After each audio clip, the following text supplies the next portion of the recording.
Nandito na po tayo sa NLEX. Tayo ay magbabiyahe. Yan. Po ang papunta ng probinsya ng Bulacan. Philippine Arena. Walter Mart. Ganyan mga kasipag yung ating dinadaanan ngayon. Hello, Kasipag Fernando. Hello mga kasipag. Pakita mo. Walang tigil ang biyahe. Ako, nagbabiyahe tayo. Pauwi ng probinsya na naman. Papunta ulit tayo na Bulacan. Salitin natin hanggang wala pang pasok mga kasipag. Kasi mga kasipag, pag may pasok tayo ay nasa bahay na lang lagi. Pag nasa labas. Yan po ang ating Philippine Arena. Philippine Arena. Ayan yung ating malapit ang kapatid na iglesia. Sit. Ayan. Pag nasabihin ako, dyan naglalaban ang mga manok na. Yun. Ayan. Ano ng iglesia yan? Simbahan na iino mo yun, no? Ah, simbahan niya, oh. Maganda ang daan ng papuntang Bulacan, probinsya ng Bulacan. Yan ang balagtas. Diyan na tayo. Hindi pa. 6.5 kilometer pa. Ah, Okay. Mga dumundong ha. alin? Yung bus. Pinapaypayan tayo. Siya, huwag mo ganun. Okay. 19,000. Dito tayo hindi tayo Tollgate. nagbayad, ng exit ng ano. Ah, Kaya sabi mo.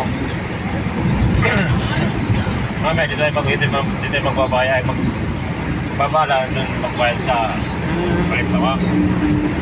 okay. Now I know, matagal ko nang nagbiyahe. Ngayon mo lang alam, Almatot. Dati hindi ko na-update. Parang mga lang.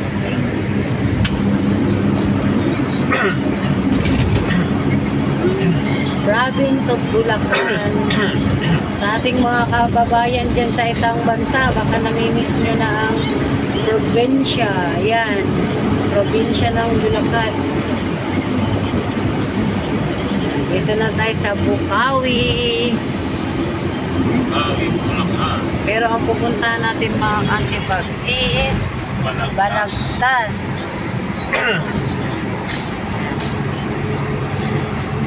Biyahe-biyahe muna tayo ngayon mga kasipag. Saka mga ilang sandali na naman. Bukas, ratrata na naman sa pagsusundo. Pasok ka na naman. Ayan, takbong pogi lang tayo mga kasipag. Tambangot.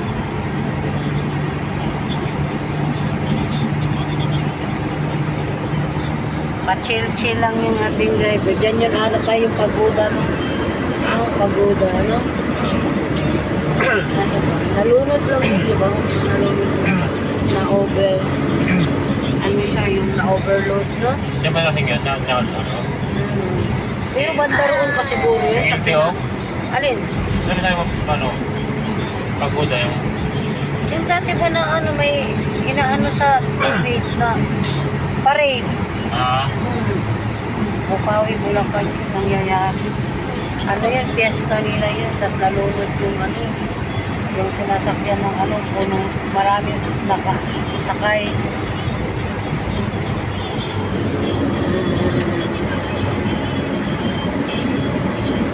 Ayan mga kasipag, yung taniman, no? Ang lawak-lawak, mga balang araw, magiging ano na naman yan, bahayan. Baka gagawing bahay na naman yan.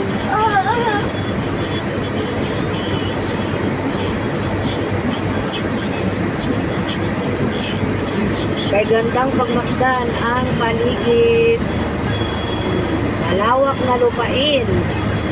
Taniman ng palay. Ngayon wala nang tanim kasi magtatanim ko rin sila. Nakaka-harvest na nga nila mga kasipag. Yan ang Pinoy, masipag mga kasipag, di ba? So mga kasipag, hanggang dito na lang ating vlog. Huwag kalimutang mag-like, mag-share at mag-comments. Maraming salamat po. Bye-bye. Sa iyo next vlog.